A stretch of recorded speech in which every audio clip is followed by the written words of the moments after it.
penalti kan dah.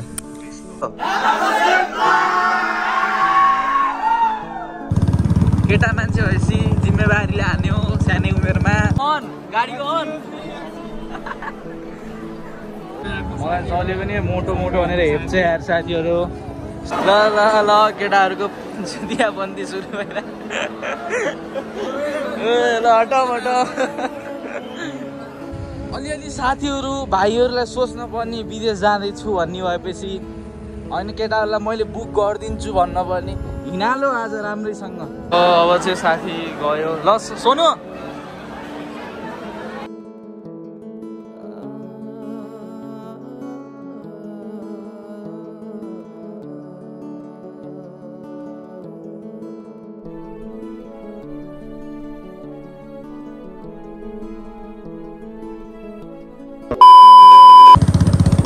यो चाहिँ साथी जानुभन्दा पहिला हामी नुवाकोटतिर यसो घुमघाम गर्न आएको छौँ अब 3-4 वर्ष हाम्रो भेट हुँदैन ऊ पनि कमाउनु पर्यो के छ अब हामीले नि कमाउनु पर्यो केटा मान्छेको जिन्दगी बहुत गाह्रो छ हेर्नु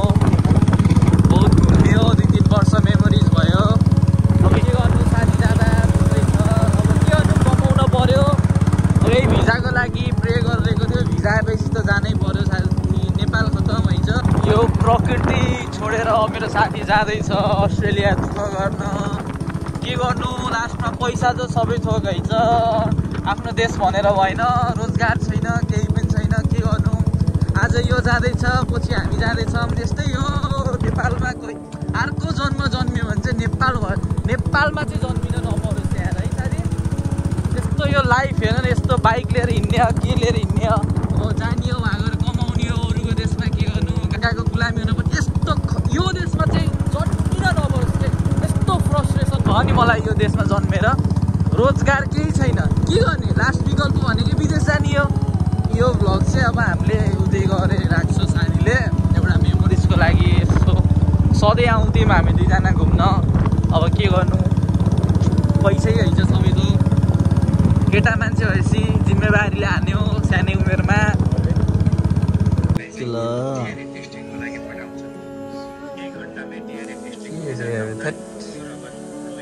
बिहान यस्तो तल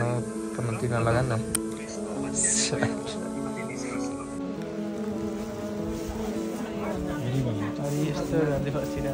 udah raknya एकछिन नाम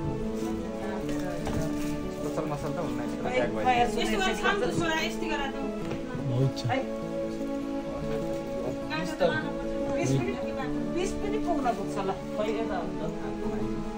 यसो ट्राई गरौँ न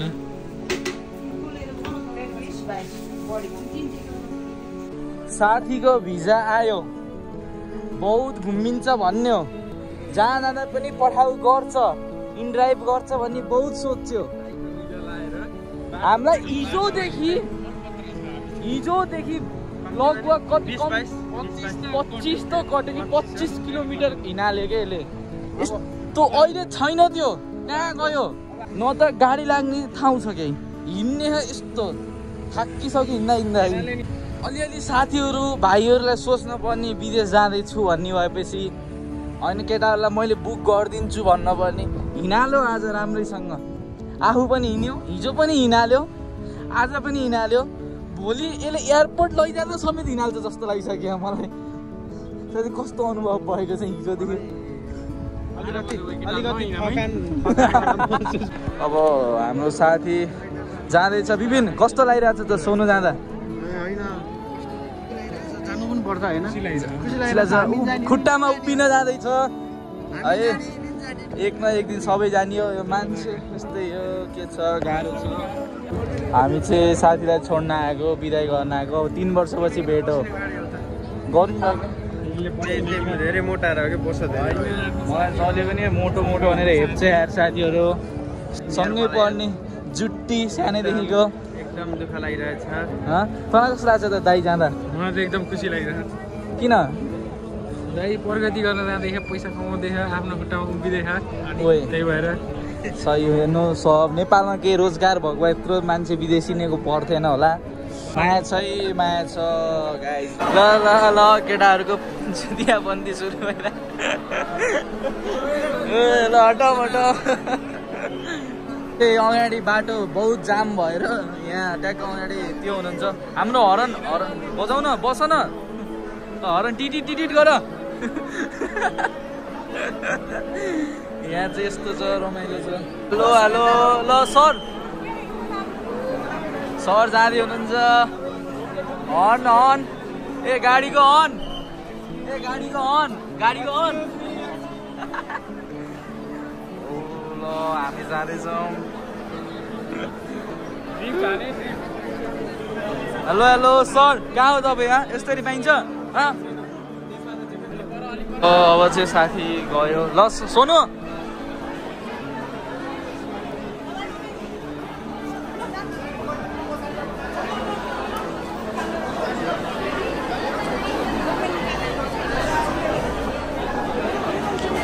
नरमाइलो लागेको छ साथी जाँदा के गर्नु जानै पर्यो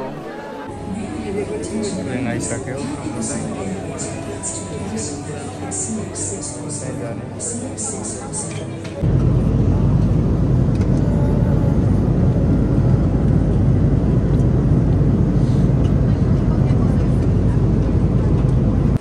सो फाइनल्ली हामीहरू चाहिँ हङकङ आइसक्यो चाहिँ हङकङ एयरपोर्ट पनि कति ठुलो हौ सकिँदै सकेन त हिँडेर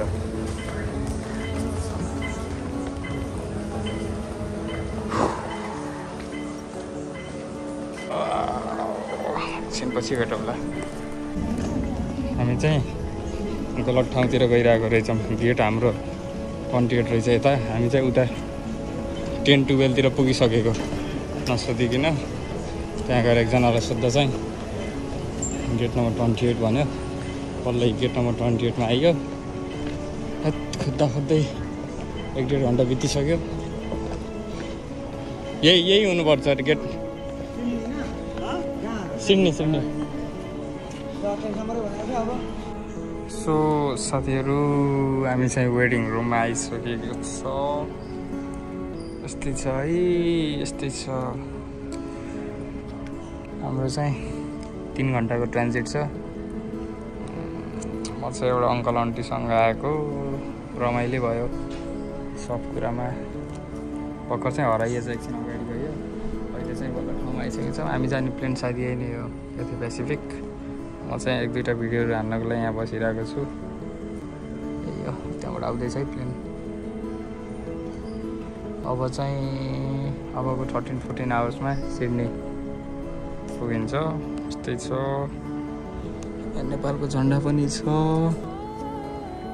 चिल छ सो अब हामी चाहिँ सिडनीको प्लेनमा चढ्न गइरहेको छौँ बरु त अब सिडनी पुगेपछि नै भेटिन्छ होला त्यो छ है फाइनल्ली सिडनी एयरपोर्ट है अब प्लेनबाट निस्किन लाग्यो सो म चाहिँ अब समयको मिलाउँदैछु यस्तै छ एकदम मेस छ so this is my second day in Australia यत्तिकै वकिङमा हिँडिरहेको म चाहिँ त्यही पनि आफ्नो त्यो घर बिर्सिन्छु भनेर पछाडि फर्किँदै हिँड्दै गरिरहेको छु बाटोमा कोही छैन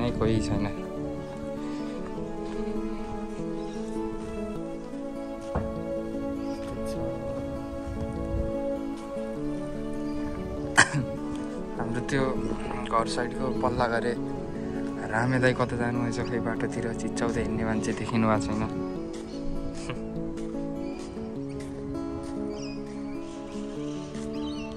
यस्तै छ चिसो छ